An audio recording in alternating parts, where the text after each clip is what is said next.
മാന്യപ്രേക്ഷകർക്ക് എൻ്റെ പ്രണാമം.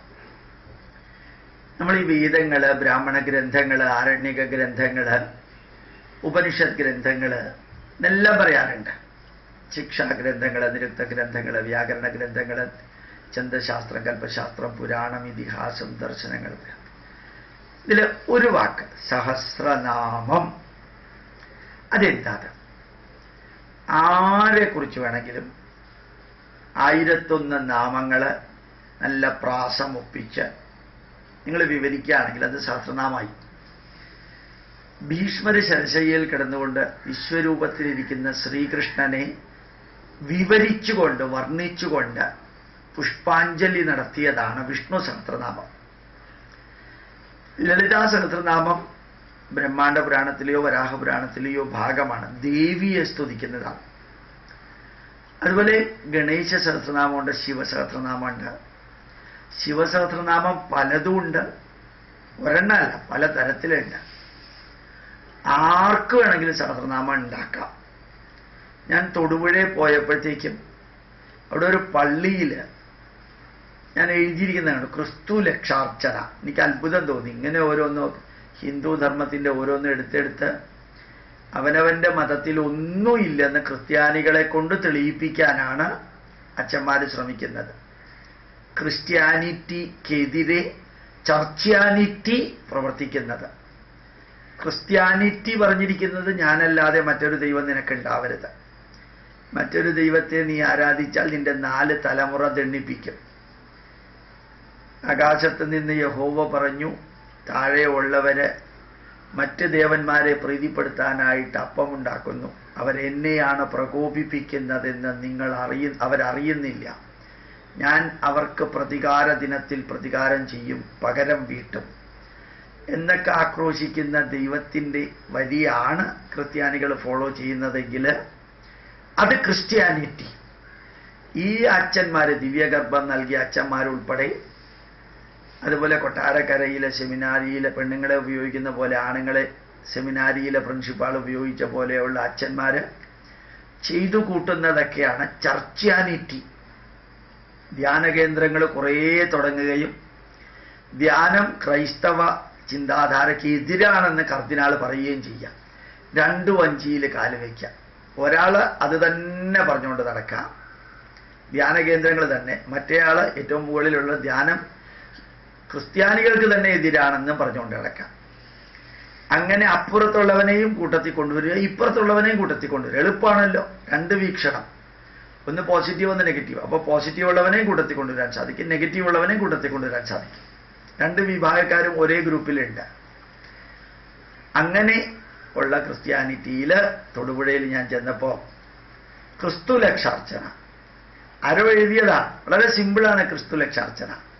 ആദ്യം ക്രൈസ്തവേ നമഃ, യേശുദേവായ നമഃ, മേരീപുത്രായ നമഃ, യെരുശലേം വാസിനേ നമഃ, ധർമ്മദായ നമഃ, കർമ്മദായ നമഃ. ബാക്കി മുഴുവനും വിഷ്ണു സഹസ്രനാമമാണ്. 4 or 5 പേരുകൾ, വാക്കുകൾ യേശു ക്രിസ്തുവിനെ കുറിച്ചും കന്യാമറിയോ ജോസഫോ യെരുശലേമിനെ കുറിച്ച് പറഞ്ഞ് ബാക്കി 995 പേരുകളും വിഷ്ണു സഹസ്രനാമത്തിൽ നിന്ന് അതേപോലെ എടുത്തിട്ട് ക്രിസ്തു സഹസ്രനാമം ഉണ്ടാക്കി. എന്ത് രസമല്ലേ! പണ്ട് തിരുവനന്തപുരത്തെ കവടിയാർ പാലസിൽ രാജാവ് ഊണ് കഴിക്കുമ്പോൾ 8 കൂട്ടം കറി വേണമെന്ന് കമ്പൽസറിയാണ്. 8 കൂട്ടം കറി വേണമെന്ന്. പാചകക്കാരൻ എന്തൊക്കെയോ ചിന്തിച്ചിട്ട് എല്ലാ കറികളും ഉണ്ടാക്കി. പക്ഷെ വിളമ്പാൻ സമയത്ത് അറിഞ്ഞത് 7 കൂട്ടേ ഉള്ളൂ എന്ന്. 40 വർഷം ഒരേ പാചകക്കാരനാണ് രാജാക്കന്മാർക്കുള്ളത്. അപ്പോൾ 40 വർഷത്തിൽ ഒരു ദിവസം പറ്റിയാൽ പറ്റാ, 7 കറികളേ ഉള്ളൂ. അങ്ങേര് പെട്ടെന്ന് എന്ത് ചെയ്തു അറിയോ? ആ അടുക്കളയ്ക്കടുത്തുള്ള അറക്കപ്പൊടി എടുത്ത്, കുറച്ച് അറക്കപ്പൊടി എടുത്തിട്ട് അതിൽ പരിപ്പ് ഇട്ടിട്ട് നല്ലോണം മിക്സ് ചെയ്തിട്ട് 8ാമത്തെ കറി ഉണ്ടാക്കിയിട്ട് ഒരിത്തിരി വിളമ്പി.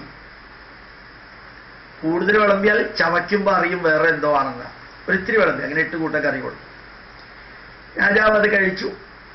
ഇഷ്ടപ്പെട്ടോ ഇല്ലയോ എന്നുള്ളതൊന്നും അറിഞ്ഞൂടാ.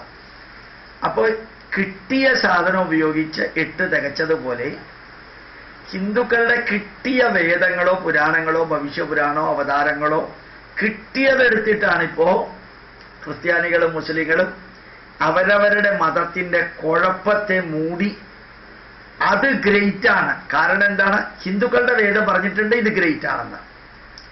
ഹിന്ദുക്കളുടെ വേദത്തിലെ യേശു ക്രിസ്തുവിനെ പ്രജാപതി എന്ന് പറഞ്ഞത് കൊണ്ടും യേശു ക്രിസ്തു ഗ്രേറ്റ് ആണ്. അപ്പൊ ഹിന്ദുക്കളുടെ വേദത്തിൽ പറഞ്ഞിട്ടില്ലെങ്കിലോ തറയാണെന്നല്ലേ അർത്ഥം?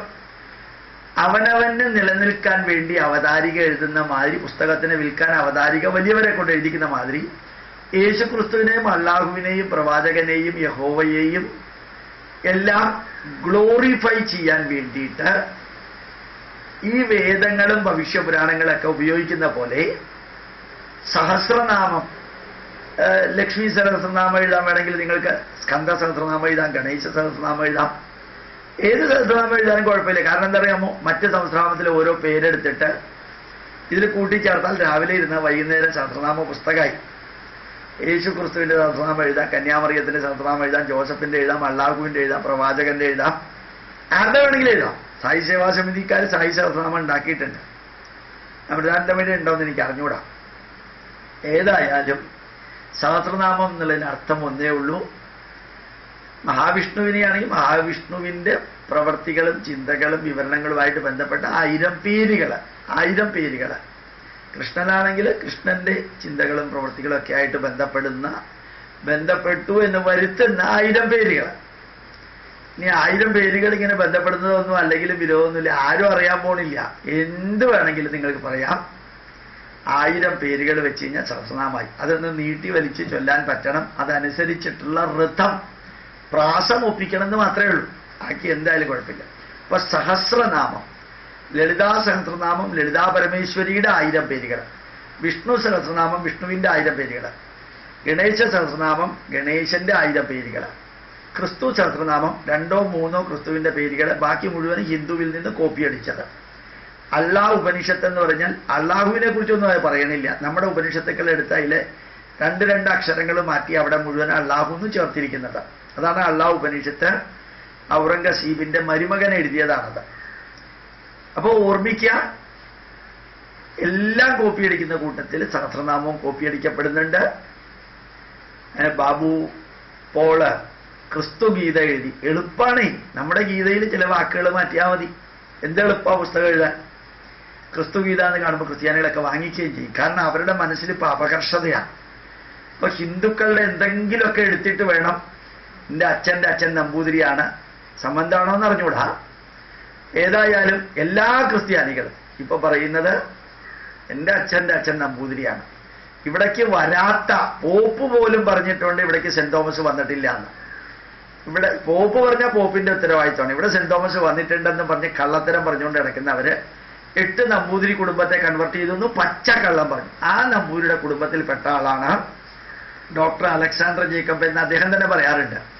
എന്ത് രസം അറിയാമോ? തനി ക്രിസ്ത്യാനിയുടെ മക്കളല്ല, വഴിയെ കൂടെ പോകുന്ന നമ്പൂതിരിയുടെ മക്കളാണ്.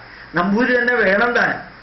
ഈഴവനും പുലയനും നായരും പറയുന്നൊന്നും പറ്റില്ല. സവർണ മൂരാച്ചി ഫാസിസ്റ്റിന്റെ സംബന്ധത്തിന്റെ മക്കളാണെന്ന് പറഞ്ഞാലേ ഇവർക്കൊക്കെ അഭിമാനമുള്ളൂ. എന്തൊരു അത്ഭുതമല്ലേ!